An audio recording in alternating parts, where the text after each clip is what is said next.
Bonjour Jessica, bienvenue et bienvenue à tous et à toutes qui regardaient ce live en différé. On a essayé de le faire sur Instagram à plusieurs reprises et ça marche pas. Donc, je pense que la Bon, destinée de ce live était sur YouTube, dont acte. J'avais bonjour envie de faire Sophie et ce bonjour live à avec... tous. Bonjour, ouais, pardon Jessica, parce que j'allais donner la parole. Bah vas-y, prends la parole. Oui, bonjour, merci Sophie de proposer ce temps ne peut pas se faire sur Instagram en live, mais on a d'autres solutions, donc ça c'est chouette. On avait envie avec Sophie de vous parler du tantra, voilà, de vous faire découvrir un peu plus ce qu'est le tantra.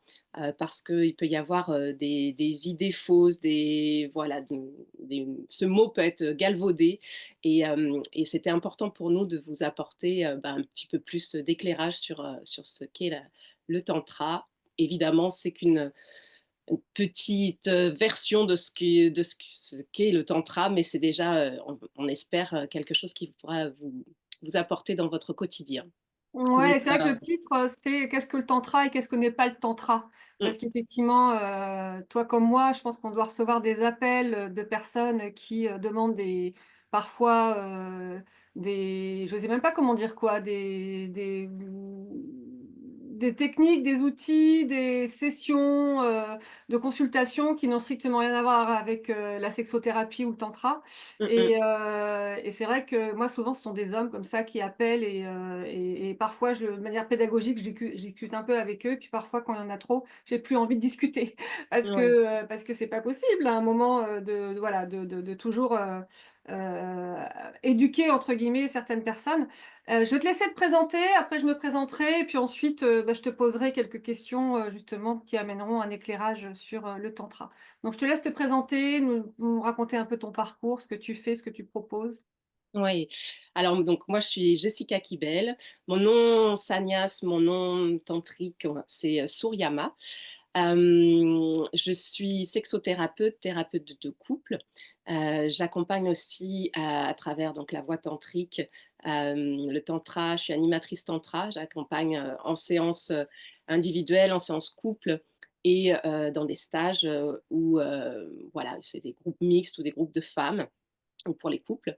Et je suis aussi facilitatrice en chakra dance et Seven Energy Dance et Kundalini Energy. Chakra dance, Seven Energy Dance, c'est une pratique de danse libre en lien avec les chakras pour harmoniser, équilibrer son être. Voilà, et Kundalini énergie, activation de Kundalini énergie, c'est pour connecter à notre énergie vitale et puis pouvoir utiliser cette force de vie pour nous aligner un peu plus, trouver notre nature profonde. Voilà, et je suis aussi hypnothérapeute et je reçois à mon cabinet à Céreste dans les Bouches-du-Rhône et également, j'accompagne en visio à distance. Donc, voilà un petit peu pour mes activités. Ce que je peux vous dire, c'est que déjà depuis toute petite, c'est la danse et le massage Heu, qui m'a initiée, on va dire, à l'éveil des sens et à l'expression de mes émotions et à l'expression de mon corps, de la liberté de mon corps, dans l'expression corporelle. Donc j'ai vraiment commencé la danse, peut-être dans le ventre de ma mère, mais en tout cas, voilà, à l'âge de 5 ans, j'étais déjà dans la danse.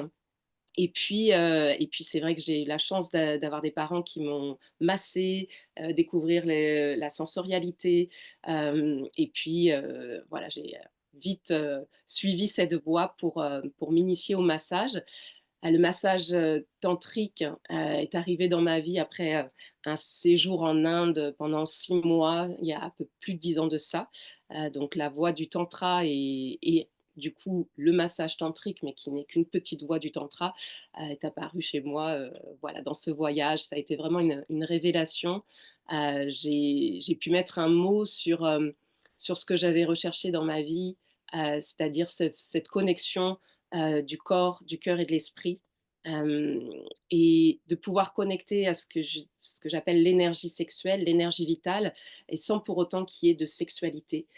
C'est vraiment quelque chose qui, a transformé mon être et ma manière d'être en relation avec les autres, avec l'autre, avec soit un compagnon, mais aussi, plus grand que ça, avec, toute forme de relation et avec la relation avec l'existence et notre part divine et spirituelle. Donc voilà, aujourd'hui, j'ai mes équilibres, on va dire, c'est la danse libre, le yoga que je pratique aussi depuis 15 ans et qui m'apporte un certain équilibre, un alignement, et le tantra qui est pour moi une voie d'éveil spirituel. Super, Voilà. merci, c'est riche, Est-ce que tu c'est veux, riche. voilà, te présenter aussi, Ouais, Sophie, qu'on te connaisse? hem moi, je suis sexothérapeute et éroguide. Éroguide, enfin, les érotypes, ce sont des, archétypes sexuels ou profils sexuels qui ont été créés par Laurent Pinson, mais très fortement influencés par, Miss Jaya, qui est une américaine, une très grande sexothérapeute américaine et donc je suis devenue éroguide et on s'est rencontrées toutes les 2 lors d'une formation à la Kundalini Activation. Donc, je Oui. suis également facilitatrice en Kundalini Activation. Moi, j'habite à Nantes, mais je ne reçois que en Zoom, parce que là, je suis en partance en plus pour l'Italie, où j'ai envie d'aller voilà, vivre et parler une autre langue, voilà, me challenger un peu. Et en plus, l'Italie, c'est magnifique. Donc, je ne vais pas être trop dépaysée, je pense, par rapport à la France. Voilà, parce que moi j'ai et moi oui, moi il y a un mot, qui est très important dans ma vie depuis des années, sans forcément, j'en avais totalement conscience. En tout cas, j'en ai pas fait grand-chose pendant 15-20 ans, mais, quand j'avais 25 ans, 20 je me disais, il y avait un mot qui était important pour moi, c'était la transmission et Mmh. j'adore ce mot-là, Ouais. transmission, transmettre et moi quand j'accompagne, alors j'ai été formatrice à un moment en développement personnel et communication et j'avais vraiment à cœur de transmettre toutes mes connaissances et je pense qu'en devenant sexothérapeute, c'est exactement comme ça que ça s'est passé. C'est-à-dire que je faisais une formation de psychothérapeute parce que j'avais besoin de mieux comprendre la psychologie des personnes que j'accompagnais en coaching et puis, à un moment, on a fait, tout un module, enfin il y avait quand même 24 jours, sur la sexoanalyse et là, je me suis dit: «Waouh, si moi j'ai l'impression d'avoir appris des choses alors que je pensais que j'étais très à l'aise dans ma sexualité, que tout était fluide et cetera, alors qu'en réalité non. Il y Mmh. avait, plein d'angles morts à certains endroits et que j'ignorais et je me suis dit: «Si moi je me qui me sentais vraiment très à l'aise dans ma sexualité, si moi j'ai appris énormément de choses, bah, il faut que j'aille, transmettre ça à des personnes qui, elles, ont peut-être bien conscience qu'elles n'ont Mmh. pas, tout cet apport-là». Donc voilà, c'est pour ça que je suis devenue sexothérapeute alors que c'était vraiment pas alors c'était peut-être écrit quelque part, mais en tout cas moi je Mmh. ne le voyais pas, c'était en 2019 où j'ai commencé ma formation et que je continue, hein, parce que c'est quand on est thérapeute, on se forme tout le temps, tout le temps, tout le temps. Et là, je suis en train de faire une formation sur les neurosciences et comment accompagner les personnes qui ont vécu des choses compliquées dans leur vie, sur les abus, les traumas notamment. Et grâce aux neurosciences, il n'y a pas que ça, hein, mais en tout cas, en ce moment, c'est un gros paquet pour moi, la neuroscience. Et voilà, donc c'est vrai que Mmh. c'est ça aussi, je pense qu'on s'est retrouvés là-dedans, cette envie comme ça d'accompagner les autres. Alors chacune avec nos outils, mais en tout cas, il y a toujours cette intention-là, d'amener quelque chose, Ouais. à l'autre. Mmh. Oui, et comme tu le dis, la relation intime, et la sexualité qui est en fait plus large que l'acte de pénétration, eh bien, c'est vraiment quelque chose qui va aussi avoir une influence sur notre vie, dans d'autres domaines de notre vie. Et pour moi et comme toi, on a décidé d'aller dans cette voie-là pour permettre à des gens certainement de se sentir mieux, qu'ils soient seuls ou en couple, dans leur intimité, mais au-delà de ça, de se sentir mieux dans sa vie en général, quoi. Mm. C'est clair. Donc je vais Alors- commencer par te poser justement la question la plus simple possible, hein, pour commencer avec le tantra, c'est quoi le tantra? Mhm. Qui est simple et qui est à la fois très complexe, et que on va, voilà, que je vais essayer de développer, mais en même temps qui sera qu'un petit bout de, et ça sera ma manière de pouvoir le présenter. Voilà, c'est d'autres personnes le présenteront peut-être autrement.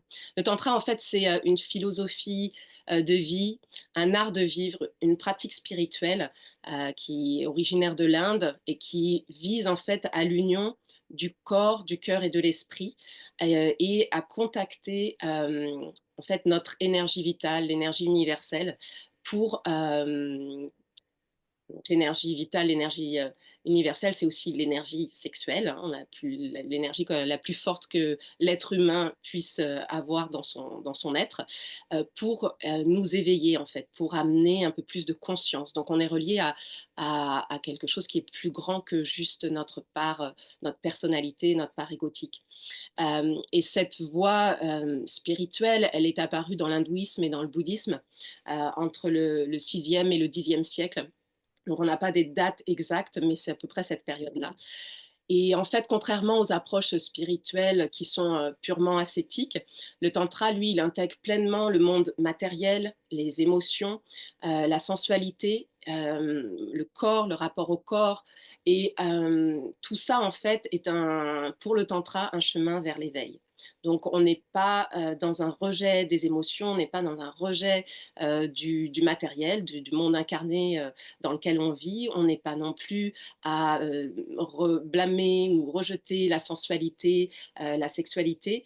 Elle fait partie de l'être humain et c'est une voie qui va nous permettre d'éveiller, de peut-être de D'accueillir, en transmuter, fait. voilà, d'accueillir pour peut-être transmuter certaines limitations, certaines croyances, certains conditionnements qui ont été peut-être forgés dans notre éducation, dans notre enfance, par la société et qui nous empêchent d'être pleinement nous-mêmes, libres d'être. Ouais. Et j'aime bien dire, moi, c'est mon mantra, en fait, de jouir de la vie, en fait. Mmh. Oui et dans toutes les facettes possibles, en fait, dans tous les domaines possibles et pas que axé sur un Ouais. seul thème ou un seul domaine, comme ce qu'on pourrait penser, voilà, Mmh mh. Et parfois. et les principes de base du tantra, c'est vraiment, la non-dualité. En fait, on considère que dans l'univers, tout est interconnecté et du coup, c'est comme je disais, on ne rejette pas ni le corps, ni le plaisir, ni les émotions qu'on peut, des fois, juger négatives ou positives. En fait, on intègre tout ça comme un moyen d'évolution, personnelle et spirituelle. Mmh. Et alors j'allais te poser la question sur les principes et tu viens d'y répondre, mais est-ce qu'il y a en fait, il y a est-ce qu'il y a un peu plus de choses à dire sur les bases ou Alors, on va, comme je disais, on va parler donc de cette non-dualité donc dans le tantra, et puis on va aussi parler donc d'énergie de vie. L'énergie de vie, on l'appelle Shakti, Shakti Kundalini. C'est mettre l'accent en fait sur l'activation de notre énergie vitale et c'est souvent symbolisé par la Kundalini. C'est un petit peu, enfin, je ne sais pas si vous avez déjà vu des images mais d'un serpent qui se loge au niveau de notre sacrum et qui donc au bas de notre colonne vertébrale et qui vient voilà onduler pour en fait harmoniser, équilibrer chacun de nos centres d'énergie, ce qu'on appelle nos chakras, nos 7 centres d'énergie. Alors on en a bien plus que ça, mais c'est vrai qu'en Occident, on va plus aller sur ces 7 chakras principaux. Et du coup, cette énergie de la Kundalini permet donc de réharmoniser, équilibrer nos chakras qui sont en lien avec des émotions, avec des qualités qui leur sont propres, des couleurs aussi, des sons. Donc, on utilise en fait ces centres d'énergie et cette énergie vitale pour harmoniser notre être. En fait, c'est vraiment aussi de prendre en compte que le, à la base, le tantra et le taoïsme, plutôt originaire là du coup du bouddhisme, hem, ce sont des voies en fait pour, régénérer le corps et l'être. Il y avait une envie chez, ces ces personnes qui, vivaient le tantra, dans leur vie, dans leur quotidien et vivaient le taoïsme, d'être en bonne santé et de garder une certaine, oui, longévité, voire l'immortalité à travers l'éveil de la conscience. Donc on est loin de ce, concept des fois que l'on, rétrécit, que l'on voit, en Occident où, le tantra, hop, on imagine tout de suite, sexualité ou, voilà, ou juste orgie même, hein, chez certains, hein. C'est aussi, voilà, le côté, très libéré, de la sexualité, où tout le monde couche avec tout le monde et que c'est totalement OK, et ouais. effectivement, il y a ça, qui a été très galvaudé, Mmh, tout tout à comme fait. d'ailleurs le Kundalini Yoga tel qu'il est pratiqué en Occident n'est pas tout à fait le même qu'il ait été, pratiqué en Inde. Donc Mmh, à chaque fois, on a un peu trop occidentalisé effectivement ces belles pratiques, c'est venu d'Inde, et c'est vraiment enfin bon, même si tout le monde n'est pas là-dedans, la preuve.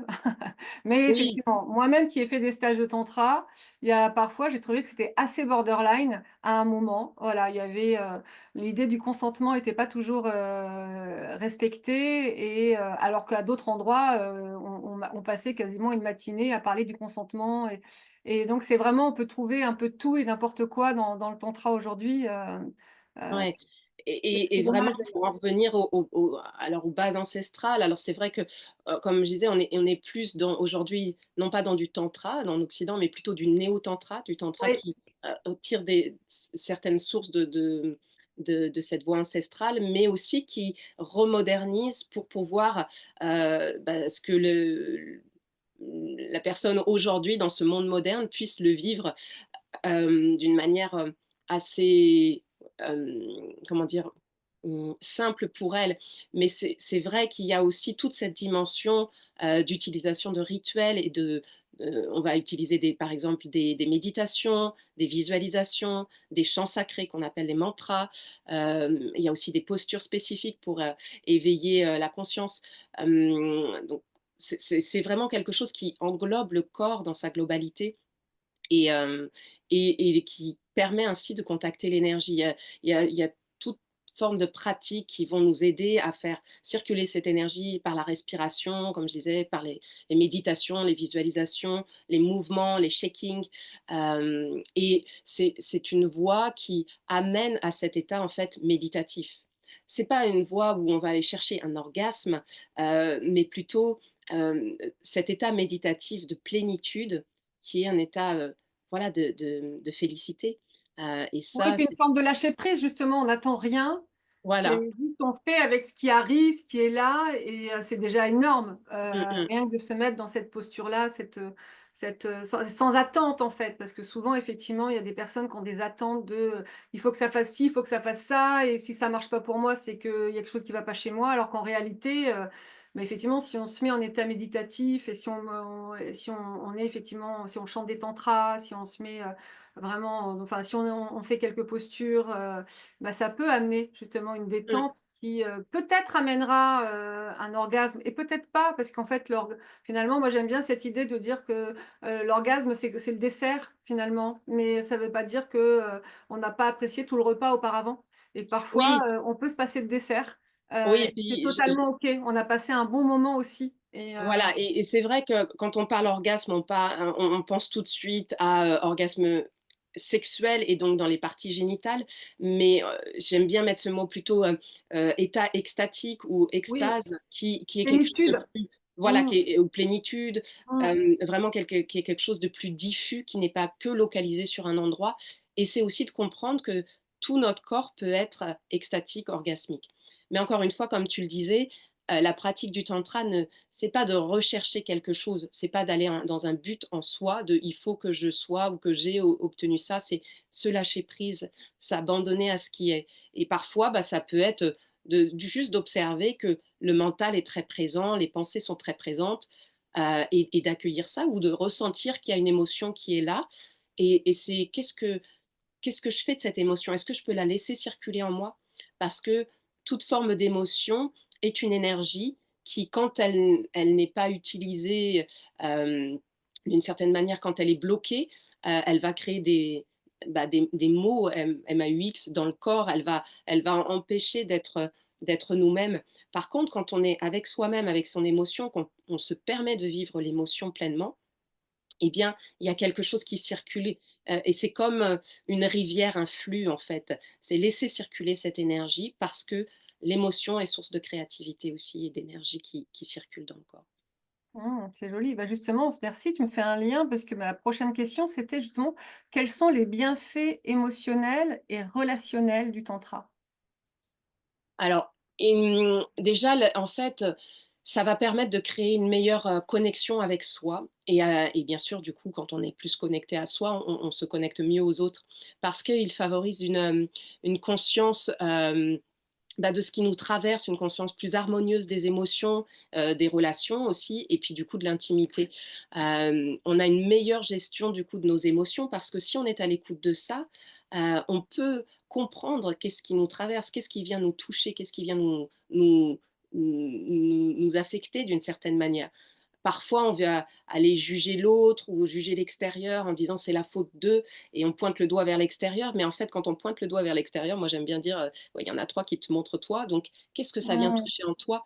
Et le fait d'être, dans cet état de témoin, d'observateur, d'observatrice de ce qui se passe en soi, nous permet du coup de conscientiser déjà de ce qui se passe et de laisser circuler et donc d'être moins dans ce côté réactionnel, quoi. Donc ça permet d'alchimiser, de transformer nos émotions, et d'avoir, voilà, plus de connaissance de soi-même. Ça apporte aussi, bah, une plus grande confiance en soi parce qu'évidemment, en reconnectant son corps et les sensations que l'on reçoit, eh bien, on a une meilleure, acceptation de soi, estime de soi et ça nous permet de dépasser des peurs, des blocages, émotionnels. Voilà, donc ça a plein d'effets positifs. Ça va réduire le stress, ça va, réduire l'anxiété, parce que du coup, toutes ces pratiques de respiration, de méditation, de mouvement vont permettre de libérer les tensions, comme je disais, de tout ce qui est accumulé de notre vie, et du coup d'être plus dans un état de plénitude, de bien-être intérieur et du coup, bah, de bien-être qui rayonne à l'extérieur aussi. Hem, voilà, ça ça permet aussi, d'une certaine manière d'avoir, en étant présent à soi, écoutant ses émotions, écoutant ce qui se passe dans son corps, bah, d'augmenter son plaisir et sa joie de vivre. Parce que du coup, on est vraiment dans cette forme de présent à soi, d'authenticité avec soi et donc de présence aussi à l'autre, d'authenticité avec l'autre, et ça transforme, bah, notre vie, nos actions au quotidien, les expériences qui vont être du coup, relationnelles, plus enrichissantes, plus vraies, plus sincères en fait.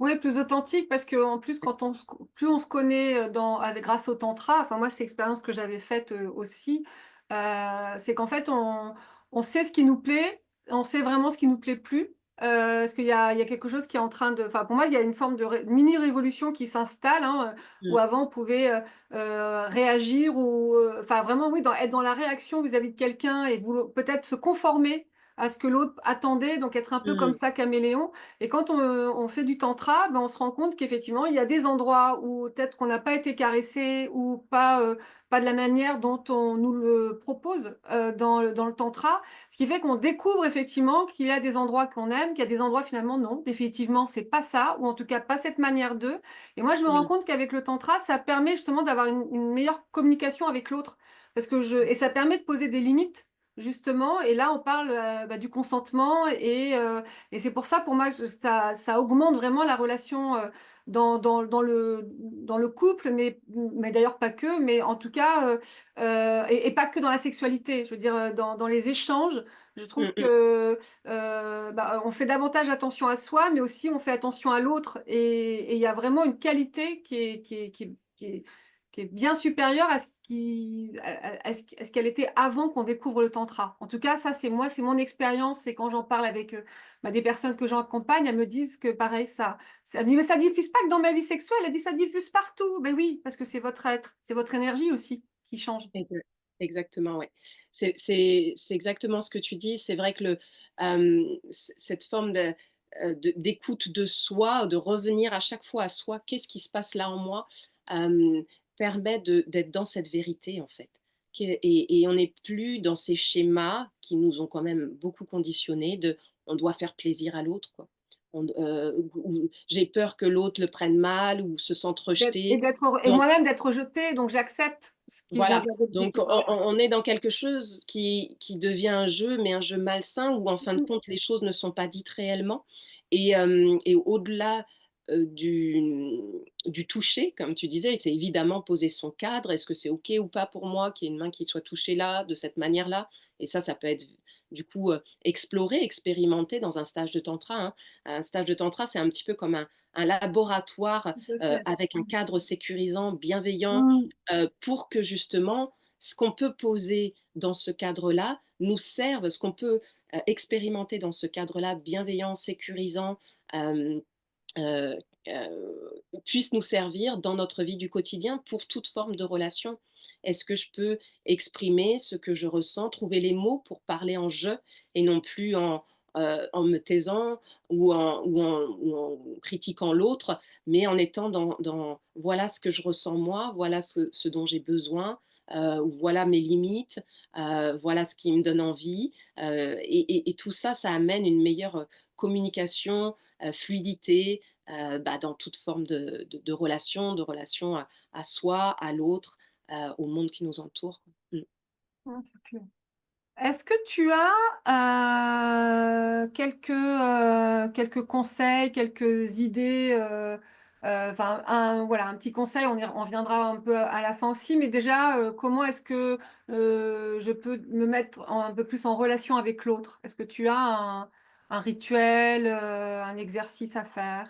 Oui, oui, oui. Alors, hem, déjà, enfin, on peut se mettre en relation avec l'autre, et il y a aussi ce que j'ai envie de dire, c'est que, dans les idées des fois, préconçues qu'on a du tantra, c'est que le tantra doit se vivre à 2, et en fait, on peut être, seul pour vivre du tantra, hein. Il n'y a pas besoin d'être en relation ou en couple pour vivre, le tantra, et que c'est beau de l'expérimenter pour soi-même, même si en plus on est en couple, et on peut aussi l'explorer dans le couple. Donc pour les connexions, est-ce que tu veux que je parle déjà des connexions, en relation à 2, ou d'abord Bah, solo? mais même ne serait-ce qu'en solo, puisque de toute façon qu'on Ouais. soit, en couple ou seul, bah, on peut déjà commencer par soi. Mmh Donc mh. on peut commencer et puis après je te poserai une autre question, on Ouais. va un peu sortir de là, puis après on y reviendra vers la fin, si tu as encore deux trois conseils, mais ouais, en solo pour tout le monde, en fait. Oui, bah, déjà, ce que je me disais, c'est que le tantra, c'est une pratique méditative. Donc, même si on va y passer par le corps avec le mouvement, des méditations actives, de la danse, des respirations qui viennent, comment dire, activer l'énergie, rééquilibrer, faire circuler les émotions, c'est pour atteindre cet état méditatif de pleine conscience, de pleine présence. Donc, déjà, pour soi-même, si on prenait un temps chaque jour, dans notre quotidien, pour se poser, dans la position qui est confortable. On n'est pas obligé de se mettre en tailleur, en lotus, ça peut être sur une chaise, mais de se poser, de fermer les yeux, d'écouter, tiens, comment je me sens dans mon corps. Prendre le temps juste d'observer comment le corps il est là dans l'instant présent. Ah ouais, tiens, je sens que j'ai une petite zone qui est contractée à cet endroit-là. Ah oui, tiens, je sens que ma respiration, elle est un petit peu saccadée, je respire pas pleinement. Ou voilà, d'observer déjà comment est mon corps. Je reviens dans mon temple, je reviens dans mon espace sacré, parce que on considère dans le tantra que notre corps est notre véhicule sacré sur terre. C'est notre voilà, on doit en prendre soin. On sait qu'on en a voilà, on a certaines années à vivre dans ce corps-là, mais comme une voiture, si on veut qu'elle fonctionne, et ben, on va prendre soin de cette voiture-là. Bah, nous, c'est notre véhicule sacré à prendre soin. Donc la méditation va être, vraiment aussi une possibilité de revenir de rentrer à la maison, de rentrer chez soi. D'observer aussi quel est mon état émotionnel, comment je me sens, est-ce que je me sens perturbée, qu'est-ce qui se joue en moi, et respirer dans ça, laisser circuler ça, parce qu'il peut y avoir des images, des choses qui reviennent, juste l'énergie, juste en mettant la conscience sur une émotion, elle prend une autre forme, elle ne reste pas bloquée. Et puis, bah, de voir aussi comment est le mental. Est-ce que les pensées, s'accélèrent? Est-ce qu'il y a un suivi entre une pensée et l'autre? Est-ce que mon mental est plutôt calme? Cet état de méditation, de présence à soi va permettre de, poum, redescendre, quoi. On est moins dans le côté de la tête et on revient dans, cette unité, du corps. Donc ça, c'est Mmh. quelque chose qu'on peut faire déjà seul. Après, il y a, des pratiques, comme je disais, de respiration qui vont aider à faire circuler cette énergie. Et les respirations, on les utilise enfin, plutôt avec la bouche qu'avec le nez, et c'est comme si on allait aspirer notre énergie de notre chakra racine, de notre périnée, donc se connecter déjà à notre base, et puis de respirer dans cette énergie et d'imaginer que par la respiration, comme si on aspirait cette énergie, euh, oui, comme si on aspirait dans une paille, de faire monter cette énergie, peut-être d'abord dans notre bas-ventre, puis ensuite dans notre cœur, puis ensuite dans notre gorge pour aller ouvrir un peu plus l'expression. Puis peut-être que ça montera jusqu'au troisième œil pour aller avoir un peu plus de, voilà, de clairvoyance, d'intuition, de message. Et puis, si on peut, voilà, de faire monter cette énergie ou d'imaginer qu'elle monte en aspirant jusqu'au sommet du crâne pour se sentir, voilà, relié au grand tout, être plus connecté aux éléments qui nous entourent. Donc ça, c'est quelque chose qui peut se vivre seul. et qui peut se vivre, du coup, j'en profite pour, voilà, pour le partager, ça peut se vivre aussi avec une personne, face à face, de respirer ensemble.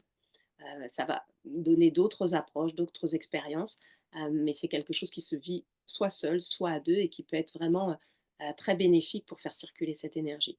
Moi, j'en parle Mmh. un peu plus dans les voilà, dans les formations que je propose Ouais, que tu aussi. fais. On Mmh. mettra des liens après, mais Ouais. ça me fait parce que je sais que moi, en tantra, les alors, parfois l'exercice le plus compliqué que l'on fait, surtout quand nous ne connaissons pas, notre binôme, c'est de se regarder droit dans les yeux Mmh. et parce qu'il y a une forme de gêne, on n'a pas l'habitude de se regarder vraiment tous droit dans les yeux, comme si, les personnes allaient voir qui nous étions réellement à partir du moment où ils nous regardaient et il y Mmh. a une gêne par rapport à ça mais il se trouve que dans certains couples, moi j'ai remarqué ça aussi, que quand, je leur fais cette proposition de se regarder dans les yeux Mmh. et de voilà, de respirer peut-être ensemble, il y en a beaucoup qui me disent: «Bah non, mais non, j'y arrive pas» et bon, évidemment qu'au bout d'un moment, ils finissent par y arriver et qu'ils trouvent qu'il y a quelque chose qui se passe et il y a parfois même des larmes parce que, voilà, il y a la vulnérabilité Mmh.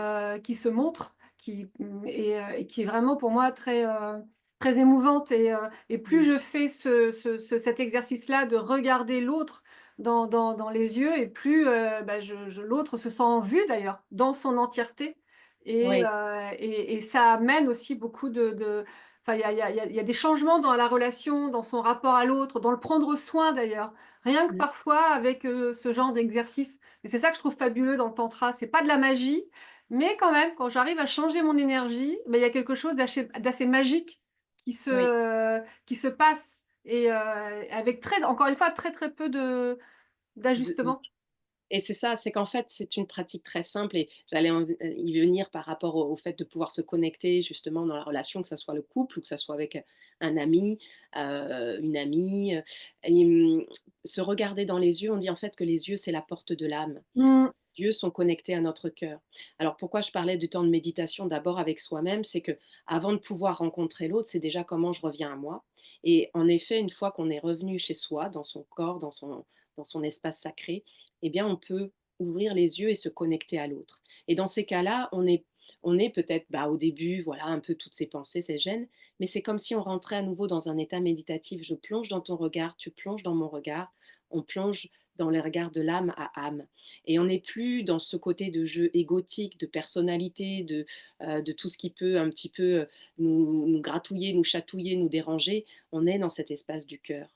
Et du coup, dans l'espace du cœur, on voit au-delà, au-delà de l'apparence physique, au-delà du quotidien, de tout ce qui nous embête, si il y a des choses qui nous dérangent avec la personne, ou au-delà des projections qu'on peut faire.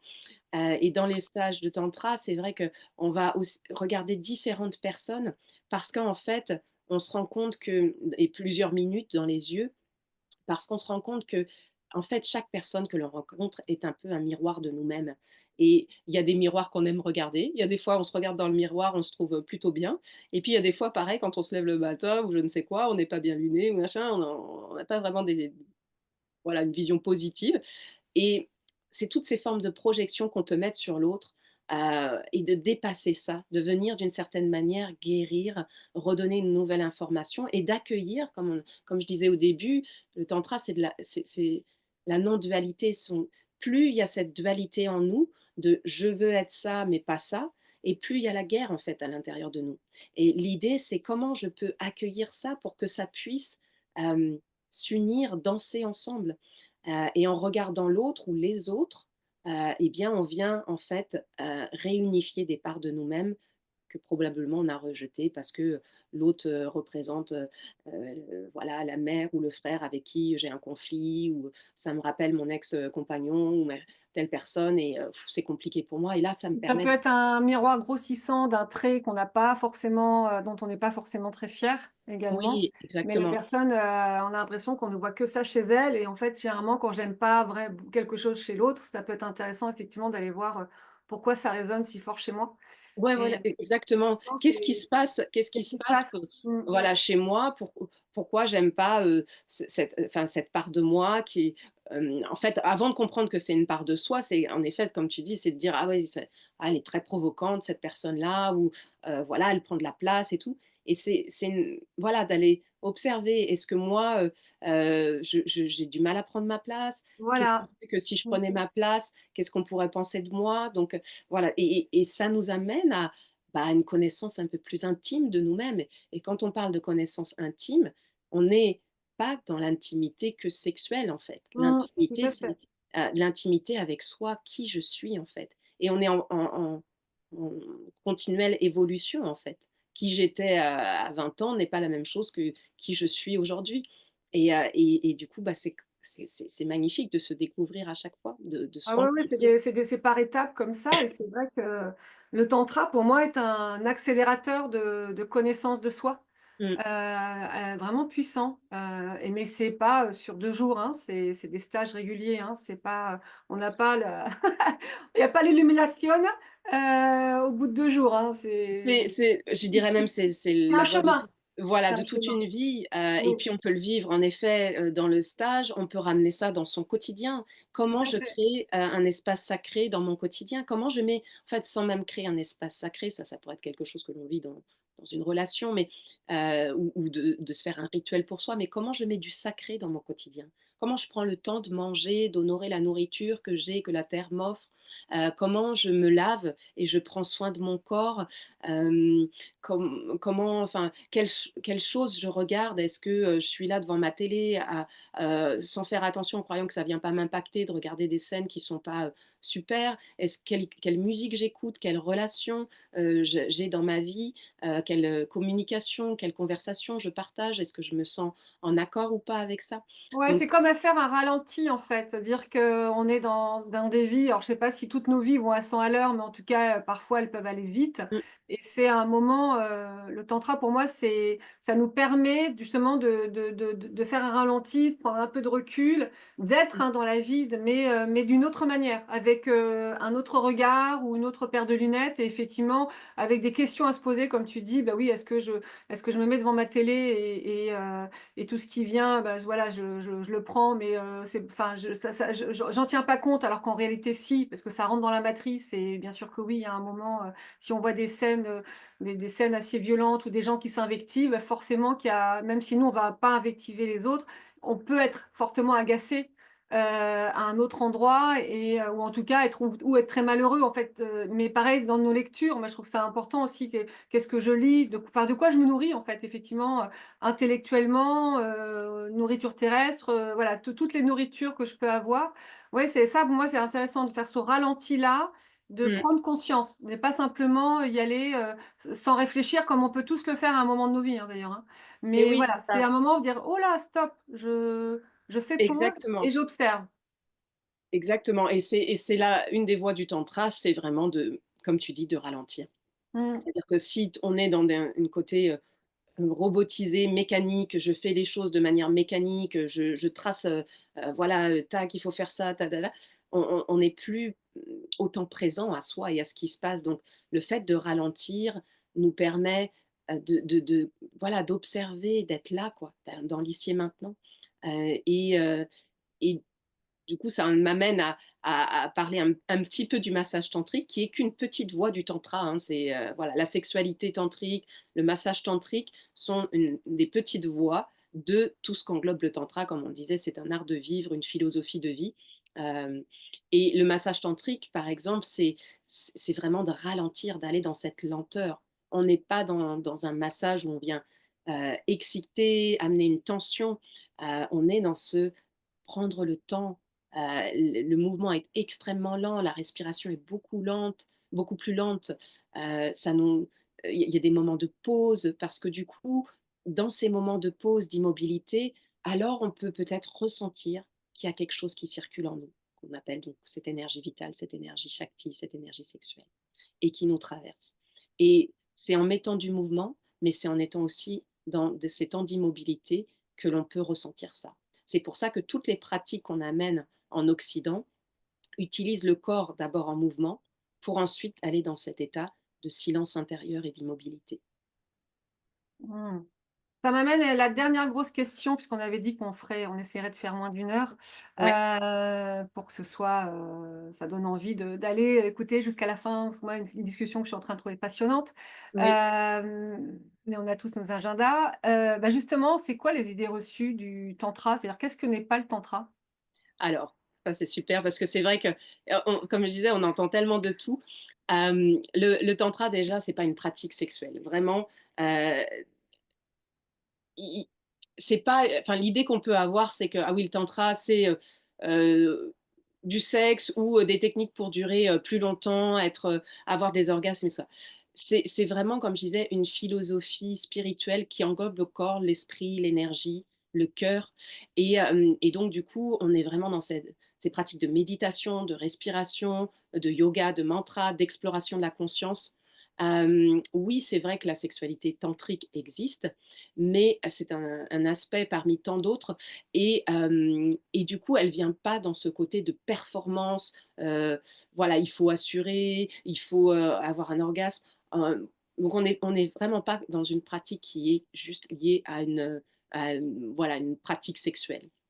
Hem, Ce qui est aussi important de savoir, c'est que c'est pas, comment dire? Une excuse, de faire du tantra ou d'aller dans un stage tantra, pour la débauche ou la liberté sexuelle.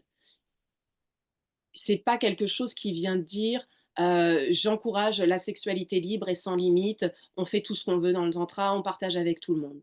Non, en fait, le tantra, il prône une approche consciente et sacrée et dans les relations et dans le désir, dans le plaisir. Et ça, il s'agit pas, en fait, de multiplier les partenaires, pour, voilà, découvrir plein de choses, dans la sexualité, mais c'est plutôt d'explorer la connexion avec soi-même et bah, si on est dans une relation avec un partenaire, la relation avec l'autre d'une manière plus profonde et respectueuse. D'aller dans cette intimité, comme je disais, oui, du corps, de l'intimité, sensuelle, sexuelle, mais au-delà de ça, dans l'intimité, du cœur, de notre vulnérabilité. C'est là où elle se touche aussi la vraie rencontre.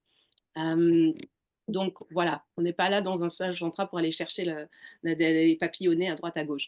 Hem, Après, le tantra, c'est pas juste une simple technique de bien-être, pour, se sentir bien, pour, gérer son énergie. Non, c'est vraiment une pratique de transformation intérieure, qui va, je dirais même au-delà du développement personnel.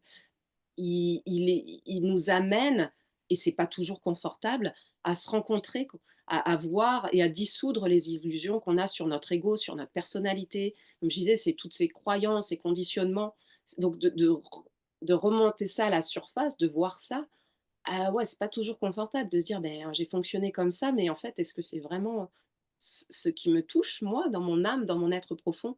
Est-ce Donc que c'est ce c'est que je veux réellement? Oui. voilà, et Mmh. c'est une Mmh. pratique qui est, engageante parce que du coup, elle remet en question des schémas sur lesquels au début on s'est construit et de devoir, reconnaître ça, et du coup, bah, d'une certaine manière, si ça nous convient plus de déconstruire ça, ça peut être aussi, voilà, grande ch enfin, un chaos d'abord intérieur en se disant: Ça «Mais» peut être challengeant, oui, oui, oui, il y a voilà, des personnes et quand tu dis: «Oui, ça peut être un chaos», il y a des personnes qui vont s'arrêter au chaos en disant: «Non, non, non, mais c'est pas possible, c'est trop, donc je reviens dans mon ancien schéma», cette fameuse zone de confort, hein, qu'on met à toutes les sauces, mais qui peut ressembler à ça, où je reviens effectivement à ce que je connais parce que finalement, effectivement, quand il y a un changement, quel que soit le changement, que ce soit dans nos mmh, vies, il y a toujours une période, effectivement, où on a l'impression moi ça m'est arrivé il y a 2 ans et demi, suite à une formation en gestalt thérapie où j'ai eu l'impression pendant 2 mois que j'étais dans une machine à laver à l'essorage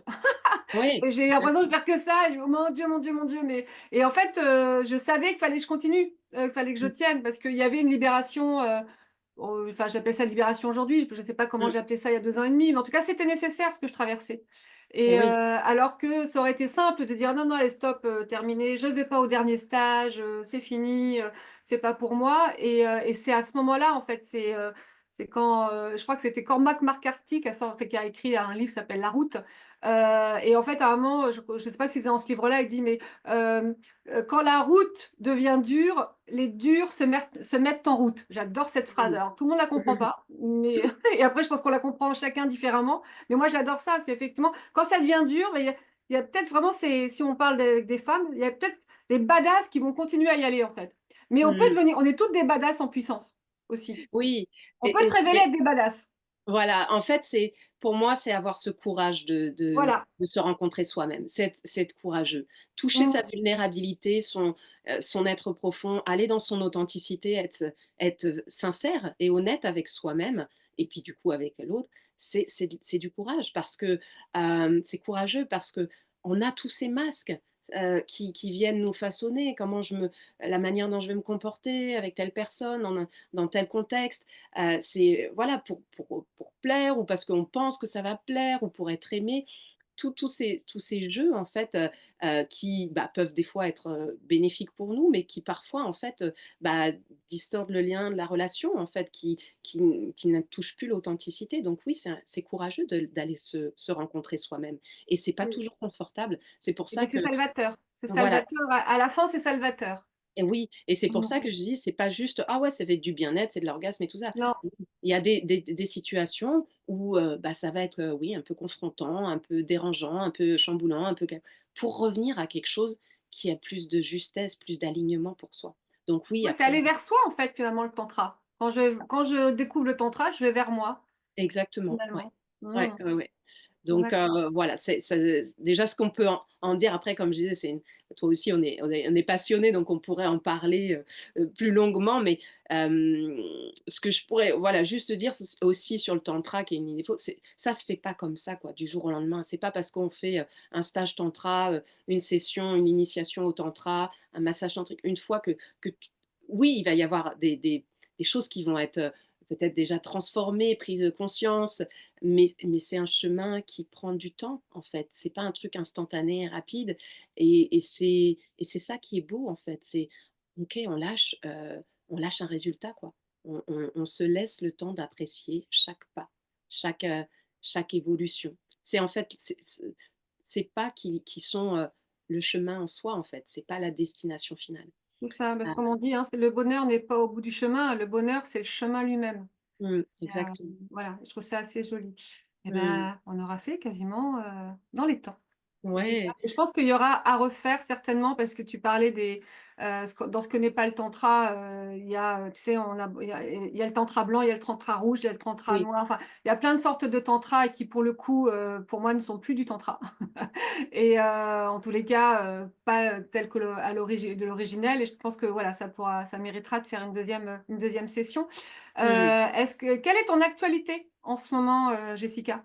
Alors, bah, moi, si vous voulez, si vous êtes intéressé déjà de découvrir un peu plus cette voix sacrée qui est vraiment chère à mon cœur, et que j'aime transmettre, bah, avec ma couleur ou mes couleurs qui sont propres, hein, encore une fois, c'est pas, c'est qu'une vision, et une expérience personnelle, en fait, de ma pratique, et de mon vécu de tantra.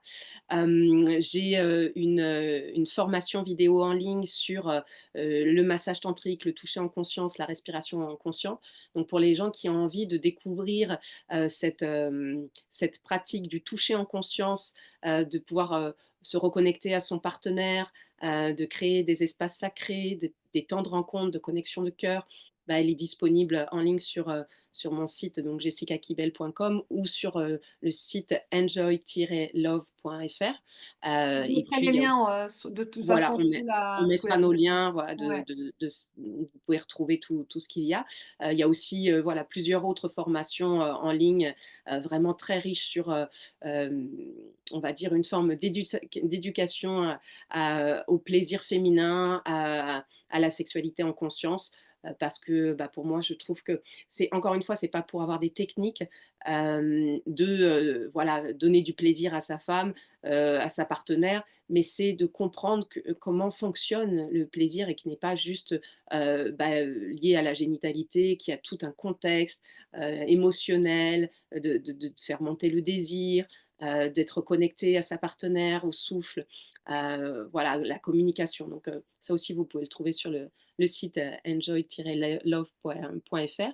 Et puis après, bah, moi, j'anime des stages à partir du mois de mars et voilà, des stages qui vont être dans le sud de la France où je me déplace, j'interviens des fois dans des entreprises. Et puis aussi, j'organise des festivals, en tout cas le Chakra Festival, voilà, qui est un super festival qui va avoir lieu bientôt, la fin mai, pour le week-end de l'Ascension, dans le sud de la France. Et j'interviens aussi, j'anime sur différents festivals. Donc cet été, voilà, il y a pas mal d'événements qui sont prévus. Voilà un Super. De petit toute peu façon, si on pour... veut toutes les informations, c'est voilà. jessicaibel.com.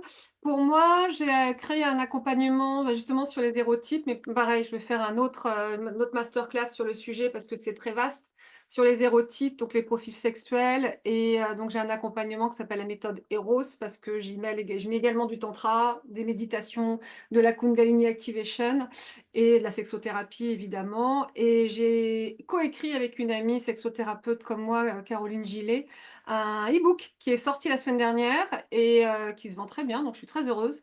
Mmh, Un e-book sur le désir et le plaisir et comment bah, le vivre en solo et en duo et comment comme ça enrichir déjà bah, dans sa relation à l'autre, sa relation à soi, à son corps, son intimité. Donc il y a des conseils, des exercices, des méditations guidées, il y a un bonus pour comment faire en sorte que ce soit pas juste youpla boum les premières semaines ou les premiers mois de la relation, mais que ce youpla boum puisse perdurer mmh, longtemps si on en a envie. Donc il y a plein des techniques et il y a une puissante visualisation créatrice qui a été enregistrée par Caroline, voilà, pour aller à la découverte justement de ces différents mois sexuels.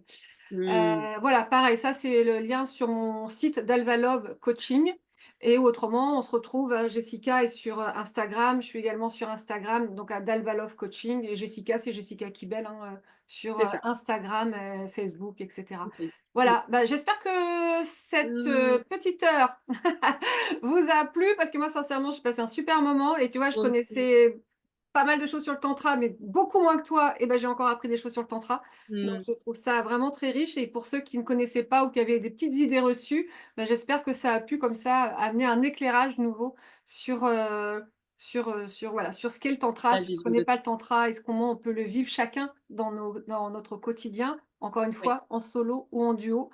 Il y aura d'autres lives, mais merci beaucoup pour, celui-ci. Merci Voilà, Sophie, merci à tous et puis, j'espère vraiment que, voilà, vous puissiez, si cette voix vous appelle, pouvoir, entrouvrir la porte et commencer sur ce chemin, de sacré et de connexion à soi. Merci super. beaucoup Sophie et à tout Merci bientôt. Loïs. Ciao, bye bye. Bye.